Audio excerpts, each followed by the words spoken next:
भोले बाबा की बड़ी पुजारिन थी। तो इन्होंने बाबा से कहा कि अगर मुझे शादी करनी होगी तो मुझे ऐसा पति चाहिए जो बलवान भी हो, सत्यवादी भी हो, सुंदर भी हो, यश कीर्ति भी हो, जिसकी और जिसका नाम भी हो। तो भोले बाबा ने कहा कि बेटी ऐसे गुण एक व्यक्ति में तो नहीं मिल सकते, सुंदर भी हो, पराक्रमी भी हो, यश कीर्ति भी हो और बलवान भी हो, सत्यवादी भी हो, ऐसे गुण एक आदमी में नहीं मिलेंगे। तो बोले जाओ मैं तुम्हें 5 गुण चाहिए ना, तो 5 के 5 पति देता हूं। अब 5 पति थे, सबसे बड़े थे धर्मराज जो सत्यवादी थे, उन्हें सत्यवादी चाहिए था जो धर्म पे रुकने वाले थे। दूसरे थे भीम, वो थे बलवान। तीसरे थे अर्जुन, वो थे पराक्रमी, यानी कि बड़े जिनकी यश कीर्ति की ध्वजा चारों तरफ फैली थी। और नकुल और सहदेव, जिनमें सबसे सुंदरता की बात आती है तो सबसे सुंदर थे नकुल, बहुत सुंदर, तो हर चीज थी। और ये नियम था दादा, द्रौपदी जो है वो हर पति के साथ 11 महीना रुकती थी। जैसे जब तक धर्मराज के साथ 11 महीना है तब तक जो 4 हैं वो देवर के रूप में रहते थे। एक बात और है, जब ये पहले पति के साथ रहती थी 11 महीने और जब दूसरे के पास जाती थी तो कुंवारी बन के जाती थी। इन्हें पंचकन्या बोलते हैं। ये 5 माताएं ऐसी हुई है, पहली है द्रौपदी, दूसरी है कुंती, तीसरी है तारा, चौथी है मंदोदरी और 5वीं है अहिल्या। ये ऐसी हैं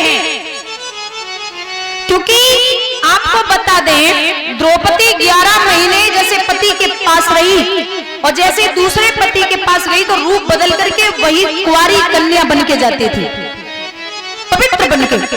और ये जो जैसे कुंवारी कन्या हो जाए तो उसकी शादी भी हो सकती है, ऐसे ही ये मंदोदरी का यही था, ये भी रूप बदलना जानती थी, मतलब कुंवारी बन सकती थी। तो जैसे ही रावण का मरण हुआ वैसे ही इनकी शादी विभीषण के साथ में हो गई थी। तीसरी तारा जो बाली की पत्नी है वो भी अपने देवर यानी कि सुग्रीव के लिए हो गई थी। तो ये पंचकन्याएं हैं। ये पांडव जो है इन्होंने एक नगरी बसाई थी वानप्रस्थ को, इन्होंने अपनी मेहनत से इंद्रप्रस्थ बना लिया था। और इंद्रप्रस्थ का अब असली नाम है दिल्ली। जैसे हम और आप अभी दिल्ली बोलते हैं, इससे पहले ये नगरी पांडवों ने बसाई है। बड़ी सुंदर नगरी है। एक दिन दुर्योधन पहुंचे, सोचने लगे हम भी तो देखे कि पांडव कैसे रहते हैं।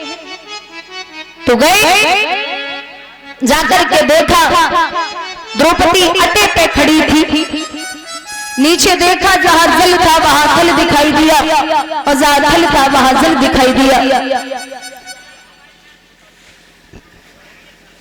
पैर फिसला, जमीन पे गिरे।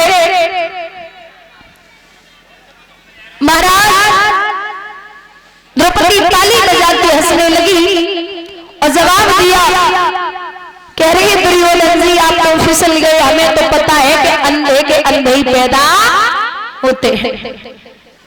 औरत को अगर बोलना ना आता हो, माताएं विशेष ध्यान दें, औरत अगर कड़वा बोल दे तो फिर बोली की जरूरत नहीं पड़ती। और आपको अगर बोलना नहीं आता तो शांत रहिए, बोलने की जरूरत नहीं है। आप कितने सुंदर हैं और कैसे दिखते ये मायने नहीं रखता मेरी समझ से। फिर कोई क्या सोच रहा है फर्क नहीं पड़ता।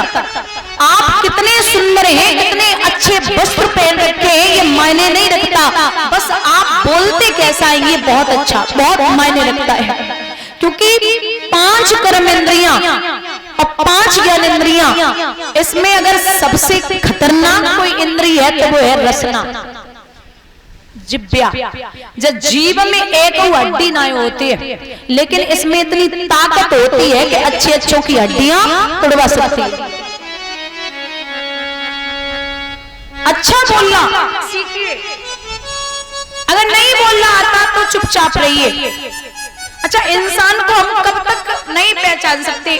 अभी बहुत सुंदर सा इंसान कोई सामने बैठा हो, हम लोग उसको देख सकते हैं क्योंकि अच्छा है, निगाह पहुंचेगी, देखेंगे, लेकिन जब तक वो बोलेगा नहीं तब तक हमें और आपको पता ही नहीं है कि वो बोलता कैसे है, इसकी भाषा कैसी है, इसकी आदत विचार कैसे है। और विचारों पे ही सब कुछ होता है। आप क्या करते फर्क नहीं पड़ता। तो द्रौपदी के वो वचन बड़े कड़वे लगे। वहां से दुर्योधन वापस आया, मामा शकुनी से बोला, मामा द्रौपदी ने ऐसा कहा। तो शकुनी जुए में बड़ी निपुण थे, जुए का खेल हुआ और लिखा है दादा,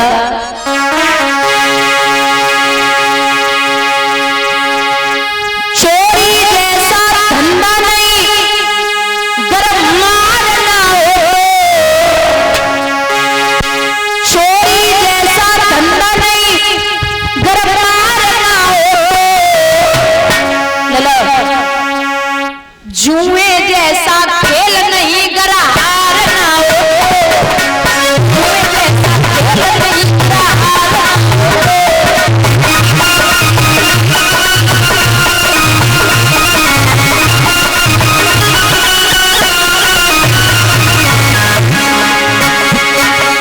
मैया जैसी ममता में तकरार ना हो, और भैया जैसा प्रेम नहीं गरदार ना हो।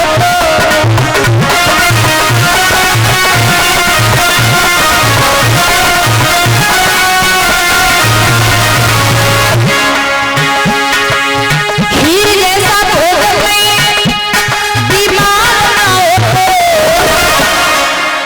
अगर आपको शुगर नहीं है, खूब मीठी खीर खाओ, फर्क नहीं पड़ता। लेकिन दादा, पत्नी जैसा प्रेम नहीं बदकार ना हो।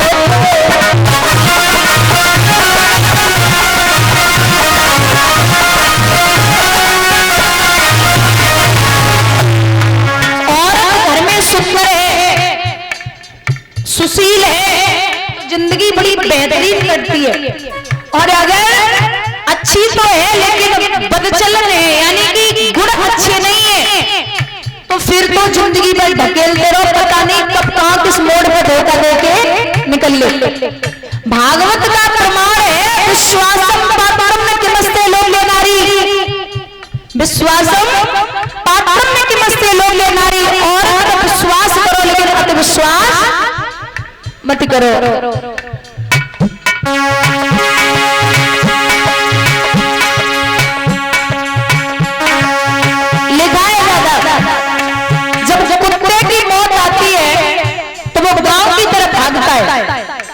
कुत्ते की मौत आए या सियार की तो वो गांव की तरफ भागेगा, और आदमी की मौत आती है तो वो पराई औरत की तरफ भागता है। मेरे वक्त पे ना आवे तो घर की प्राणी, ब्यूटीफुल बदचलन नारी से कारी कारी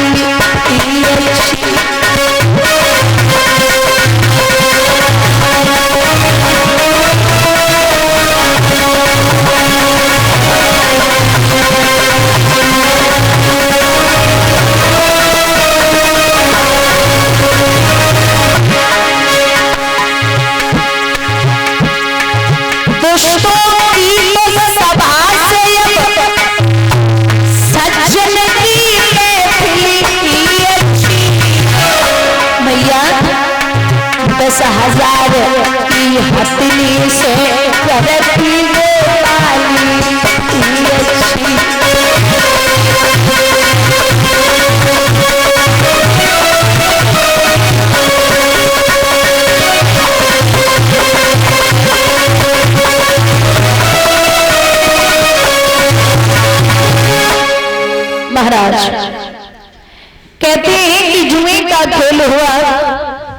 के खेल में पांडव और कौरव बैठे तो धर्मराज ने जवाब दिया कि मैं जुआ नहीं खेलूंगा। क्यों? जुआ खेलना अच्छी बात नहीं है। बोले फिर? अरे शकुनी ने जवाब दिया कि क्यों चिंता करते हो?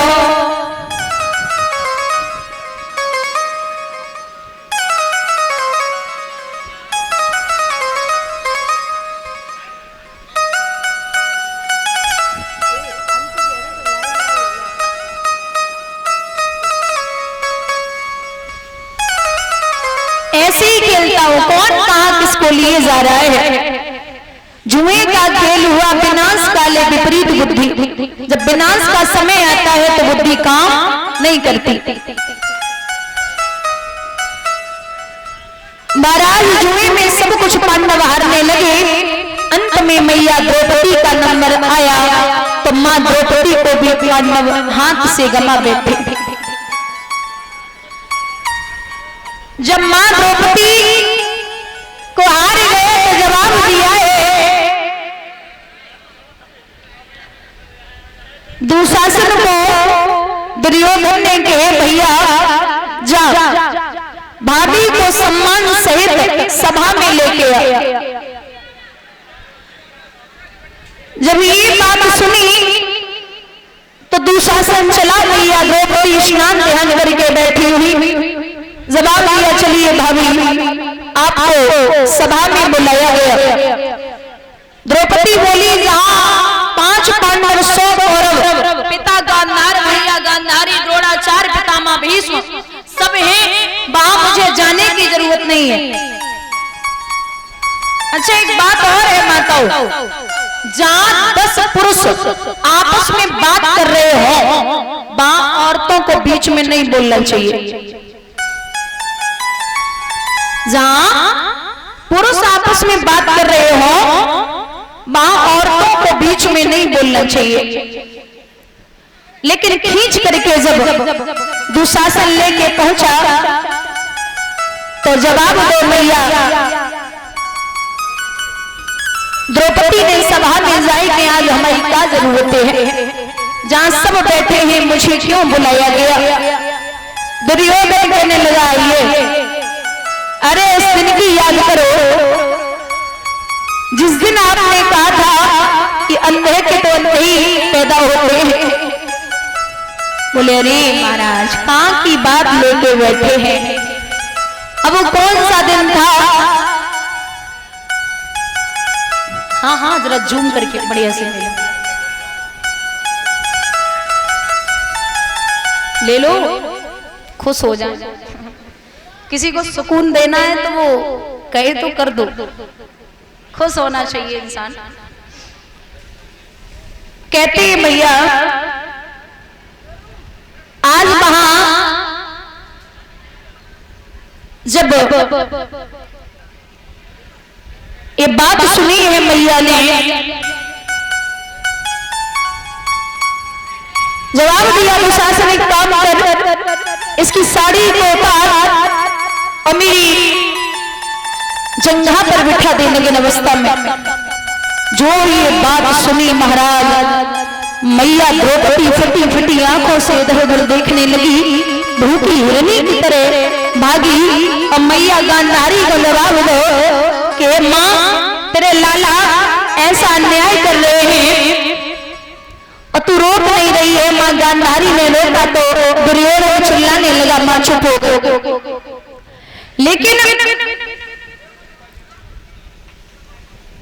आज मैया ने जवाब दो कि हमें लगता है कि भगवान के बिना कोई नहीं है। लिखा है